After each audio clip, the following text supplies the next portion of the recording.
Love him or hate him, he is part of the past, and if you're listening to what unions and the South African Communist Party are saying, Matshela Koko should be part of Eskom's future.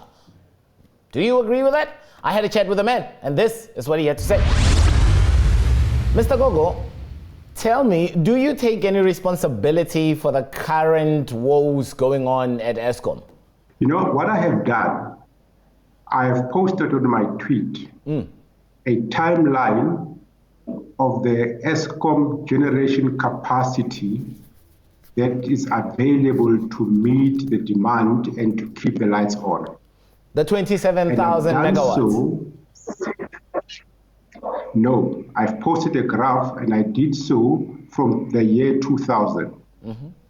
The generation capacity available to keep the lights on and to allow Eskom the space to do the necessary maintenance has been in the decline for the last 15 years.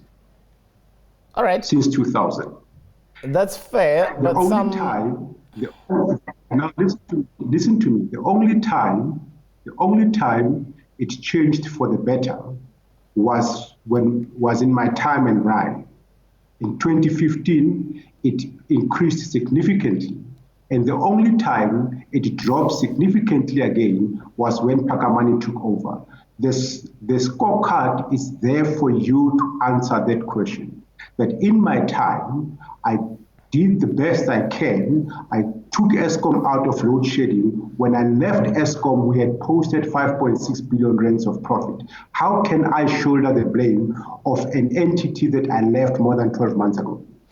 Part of the problem of what's going on is the fact that the narrative now is that there is no capacity within senior engineers at Eskom to fix the problem. You have an engineering background and you used to be the executive there at the state utility.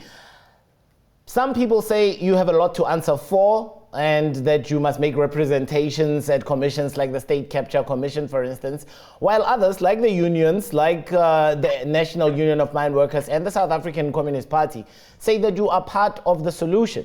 So I'm going to ask, have you contacted the minister? Do you think you're part of the solution? Do you want to come back into Eskom?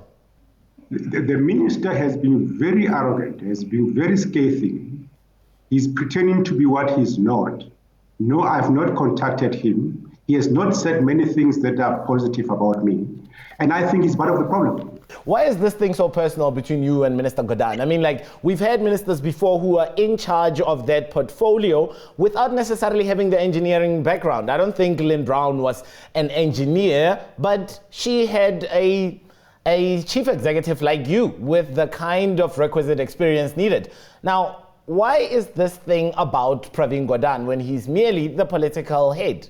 Because Melusi Gigaba, Minister Brown, never wanted to be what they are not. Minister Brown was not an engineer, never pretended to be an engineer, and never came to Eskom and give the kind of operational reports that Pravin Gordhan does. He left it to us and he listened to our advice, and we advised her properly and he took our advice, and hence we turned the performance around. Pravin Gordhan must take the politics out of Eskom boardroom and leave the people of Eskom to solve Eskom's problem, because that's what the country needs. The country needs certainty on whether Eskom will meet the demand tomorrow. They don't need to be dragged into the politics. Koko, they're not politicians. Mr. Koko, part of the problem is that exactly the politicization of Eskom current woes. So let's step away from the politics for a while. Now we know that Medupi and Kusile are severely underperforming, that at its best, Medupi has 60% availability, while Kusile is languishing even like to the 20%. So when you were chief executive, what kind of questions did you bring up about the inability to produce maximum generation from those plants? When I was the chief executive of Eskom, I only had Medupi Unit 6, and I made it to perform, and it performed. I took control of it. I dived into the detail. I never accepted excuses. You either performed and got a green card, or you did not perform, you got a red card. There was nothing in between. You also tweeted that if we are unable to produce to meet the peak demand of some 27,000 megawatts, that the problem lies at the top of Eskom. But surely the executive and the top echelon of Eskom, does not produce power. They have no ability to know that. So how do we solve a problem of generation that seems to have been with us for over a decade? We have very competent engineers in Eskom. And in my view, they do not need to be supplemented by overseas engineers. They know what to do. When I took over, I had a psychological arrangement with them. And I said to them, you are competent, you have the experience, you are trained. Tell me what you need to do. I will give you what you need to do to get what you want to do done. That's what this leadership must do. Then this leadership must support the Eskom engineers that are there with all the resources that they require to fix the plant. Right now, the engineers at Eskom that are required to fix the plant, they are traumatized, they are scared. In fact, it is safer for them not to do anything than to do something and make a mistake and get fired. All right, I'm going to leave on this note.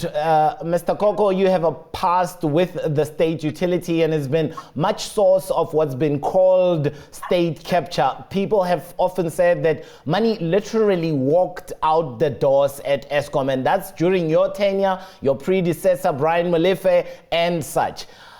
Do you intend on making representations about the ongoings during your time as COO and indeed as CEO at Eskom in front of the Zondo Commission to clear your name? I cannot answer the case I do not know. If somebody knows that money left Eskom in my time, the best thing he does or she does is to go to the Zondo Commission, give the Zondo commissioners the evidence, implicate Mr. Koko. I will respond, I will surely cooperate. But I cannot answer the case I do not know.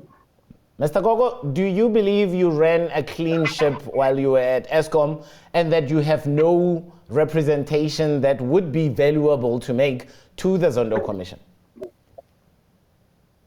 I broke no rules. Mr. Matshela Koko, I thank you for your time, sir.